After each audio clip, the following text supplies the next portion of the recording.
कांटे गुल के साथ नहीं चल सकते हैं, बुज़दिल खुल के साथ नहीं चल सकते हैं। रास्ते में जो छोड़ गया उसे जाने दो, सब राहुल के साथ नहीं चल सकते हैं। न हम सफर न किसी हमनशी से निकलेगा, हमारे पांव का कांटा हम ही से निकलेगा।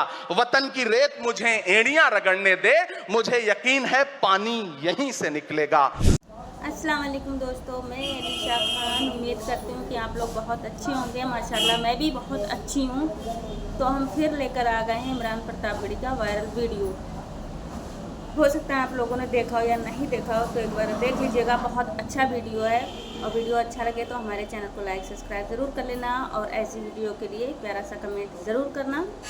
तो फिर चलते हैं वीडियो की तरफ। कांटे गुल के साथ नहीं चल सकते हैं, बुज़दिल खुल के साथ नहीं चल सकते हैं। रास्ते में जो छोड़ गया उसे जाने दो, सब राहुल के साथ नहीं चल सकते हैं। न हम सफर न किसी हमनशी से निकलेगा, हमारे पांव का कांटा हम ही से निकलेगा। वतन की रेत मुझे एड़ियां रगड़ने दे, मुझे यकीन है पानी यहीं से निकलेगा। जमाने भर की तमाम माओं ने हाथ उठाकर दुआएं दी हैं, तमाम बच्चों ने इस तपस्वी का माथा चूमा, बलाएं ली हैं। जो नफरतों का जहर भरा है, ये बन के शंकर निगल रहा है। उदास मौसम बदल रहा है, धुएं का पर्वत पिघल रहा है, दिलों में लावा उबल रहा है। सुबह सुबह जब हुजूम लेकर सफर पे निकले तो यूं लगे है कि जैसे सूरज निकल रहा है। मैं कांग्रेस का अदना सा एक वो सिपाही हूं जिसकी जड़ें जाकर के महात्मा गांधी से मिलती हैं और जिसके कदम जाकर के राहुल गांधी से मिलते हैं। मैं सौभाग्यशाली हूं कि मैं कांग्रेस पार्टी का एक अदना सा सिपाही हूं। ये किसने कहा आपसे आंधी के साथ हूं, ये किसने कहा आपसे आंधी के साथ हूं, मैं गोडसे के दौर में गांधी के साथ हूं। इस राष्ट्रीय अधिवेशन में पूरे भारत के एक एक छोर से, एक एक राज्य से आए हुए कांग्रेस पार्टी के जो तमाम सदस्य यहां पर उपस्थित हैं, मैं आपकी ऊर्जा को सलाम करता हूं और मैं आज जो प्रस्ताव पेश हुआ है उस पर बात करने के लिए आपके बीच में खड़ा हूं। एक ऐसा मुश्किल दौर है जब सत्ता में बैठे हुए सत्ताधीशों ने नफरत को अपना परमानेंट हथियार बना लिया हो। ऐसे समय में कांग्रेस पार्टी देश के हर कोने में जा करके मोहब्बत की बात कर रही है, प्यार की बात कर रही है। और इस जो कार्यक्रम का नाम है वो न्याय पथ है। न्याय पथ यानी कि इंसाफ का रास्ता। और उस इंसाफ के रास्ते पर अपने अतीत की विरासत को संभाल करके, संजो करके लेके चलता हुआ एक ऐसा न्याय का योद्धा जिसका नाम राहुल गांधी है, जो हम सब के लिए प्रेरणा का स्रोत है। मैं गुजरात में खड़ा हूं, जो महात्मा गांधी का गुजरात है, जो सरदार वल्लभ भाई पटेल का गुजरात है। तो मैं इस गुजरात में खड़ा होकर के अपने अतीत और अपने वर्तमान को मिलाता हूं तो मैं ये महसूस करता हूं और फख्र से सोचता हूं कि मैं वो हूं, मैं कांग्रेस का अदना सा एक वो सिपाही हूं जिसकी जड़ें जाकर के महात्मा गांधी से मिलती हैं और जिसके कदम जाकर के राहुल गांधी से मिलते हैं। मैं सौभाग्यशाली हूं कि मैं कांग्रेस पार्टी का एक अदना सा सिपाही हूं। साथियों, मैं कोई लंबा चौड़ा भाषण करने के लिए नहीं खड़ा हूं, बस आपसे यह कहना चाहता हूं, ये जो न्याय का पथ है, हम सब इस न्याय के पथ पर चलने के लिए संकल्पित हैं। हमारा समर्पण इस न्याय के पथ के लिए है, हमारा संघर्ष इस न्याय के पथ के लिए है। मेरे भाई शशि थरूर जी बोल रहे थे, सचिन पायलट जी ने बोला, हमारी बहन गेनी बहन ने बोला, उसके बाद इमरान बोल रहा है। इन चार नामों में ही आप ये पाएंगे कि उत्तर से लेकर के, दक्षिण से लेकर के, गुजरात से लेकर उत्तर प्रदेश तक कांग्रेस यही तो है। कांग्रेस यही तो है, देश को समेटने और एकजुट करने का नाम कांग्रेस है। मुझे याद है कि जब कन्याकुमारी के साहिल पर खड़े होकर के, समंदर के साहिल पर खड़े होकर के हमारे नेता राहुल गांधी जी ने कहा था कि मैं 4000 किलोमीटर चलूंगा, एक नारा लगाऊंगा, नफरत छोड़ो भारत जोड़ो।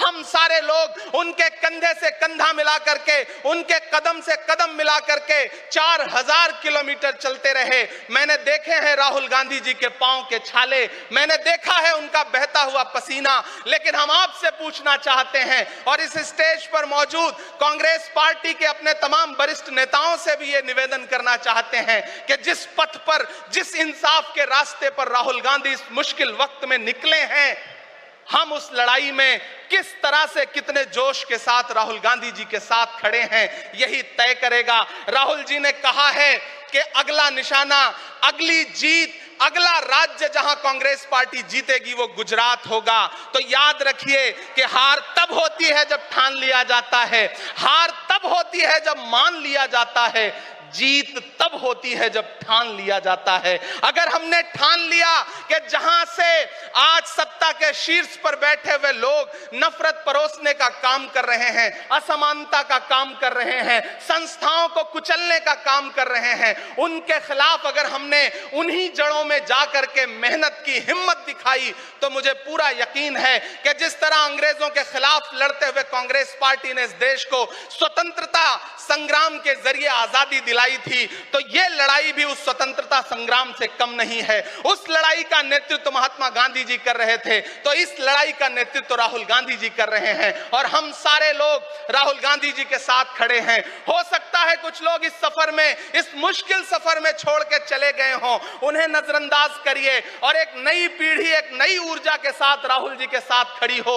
मैं तो कहना चाहता हूं कि कांटे गुल के साथ नहीं चल सकते हैं, बुज़दिल खुल के साथ नहीं चल सकते हैं, रास्ते में जो छोड़ गया उसे जाने दो, सब राहुल के साथ नहीं चल सकते हैं। आप सारे लोग, हम सारे लोग और इस देश के लाखों लाख, करोड़ों करोड़ लोग राहुल गांधी जी के साथ खड़े हैं और यहां खड़ा होकर के इस देश के पिछड़ों को, आदिवासियों को, दलितों को, अल्पसंख्यकों को मैं सबको भरोसा दिलाते हुए इतना कहना चाहता हूं कि मेरे भाई, कांग्रेस ही है जो आपकी असली लड़ाई लड़ रही है। मुझे वो दिन याद है कि यह सरकार जब एक बिल लेकर के आई तो रात के 3 बजे भी आदरणीय सोनिया गांधी जी राज्यसभा में मौजूद थीं इस देश के लिए, इस संविधान के लिए लड़ाई लड़ने के लिए, और राहुल गांधी जी भी लोकसभा में मौजूद थे उससे एक दिन पहले। जिस संजीदगी के साथ वो लड़ाई लड़ रहे हैं, हम सारे लोग उनके साथ खड़े हैं। और मैं ज्यादा भाषण नहीं करूंगा, जाते जाते बस आपसे इतना कह के जाना चाहता हूं साथियों कि यह न्याय का पथ और एक छोटी सी कविता, और उस कविता का जो शीर्षक है, उस कविता का जो हीरो है वो मंच पे मौजूद है। मैं चाहता हूं पीछे तक एक बार दोनों हाथ उठा करके तालियां बजाएं। मैं अगले 1 मिनट के कविता सुना करके यहां से आपसे विदा लूंगा। कन्याकुमारी से जो सफर शुरू हुआ था वो अहमदाबाद तक लगातार जारी है और आगे भी जारी रहेगा। और कल ही राहुल जी परसों बिहार से लौटे हैं, तब यह कविता मैं सुनाता हूं कि उदास मौसम बदल रहा है, उदास मौसम बदल रहा है, धुएं का पर्वत पिघल रहा है, दिलों में लावा उबल रहा है। सुबह सुबह जब हुजूम लेकर सफर पे निकले तो यूं लगे है कि जैसे सूरज निकल रहा है। वो चल रहा है, वो चल रहा है। वो कह रहा है कि नफरतों से जो दिल है टूटे मैं जोड़ दूंगा। एक नारा नफरत छोड़ो भारत जोड़ो, एक नारा नफरत के बाजार में मोहब्बत की दुकान खोल ली है। वो कह रहा है कि नफरतों से जो दिल है टूटे मैं जोड़ दूंगा। वो कह रहा है हर एक दरिया, हर एक तूफान को मोड़ दूंगा। सुनो सितमगर, न समझो डर कर मैं अपने लोगों को छोड़ दूंगा। सितम की गर्दन मरोड़ दूंगा। सितमगरों की हर एक ख्वाहिश, हर एक साजिश कुचल रहा है। वो चल रहा है, वो चल रहा है। अंतिम पंक्तियां पढ़ता हूं कि जमाने भर की तमाम माओं ने हाथ उठाकर दुआएं दी हैं। जमाने भर की तमाम माओं ने हाथ उठाकर दुआएं दी हैं। तमाम बच्चों ने इस तपस्वी का माथा चूमा, बलाएं ली हैं। जो नफरतों का जहर भरा है, ये बन के शंकर निगल रहा है। वो चल रहा है, वो चल रहा है। मोहब्बतों की किताब लेकर, लबों पे अपने गुलाब लेकर, मोहब्बतों की किताब लेकर, लबों पे अपने गुलाब लेकर, सुनहरे रंगों का ख्वाब लेकर वो आया है इंकलाब लेकर। बलाएं रास्ता बदल रही हैं, फजाएं खुशबू में ढल रही हैं। ये नफरतों का निजाम बदले, हिकारतों का कलाम बदले। अगर ये रहबर नहीं बदलते तो अपना लहजा अवाम बदले। अंधेरे बेचैन दिख रहे हैं, कोई जो है इस अंधेरी शब में मशाल की तरह जल रहा है। वो चल रहा है, वो चल रहा है, वो चल रहा है। बहुत बहुत आप सबको धन्यवाद दूंगा। साथियों, आपने जिस जिंदा दिली से सुना उसके लिए आपका बहुत आभार। न हम सफर न किसी हमनशी से निकलेगा, हमारे पांव का कांटा हम ही से निकलेगा। वतन की रेत मुझे एड़ियां रगड़ने दे, मुझे यकीन है पानी यहीं से निकलेगा। बहुत बहुत शुक्रिया।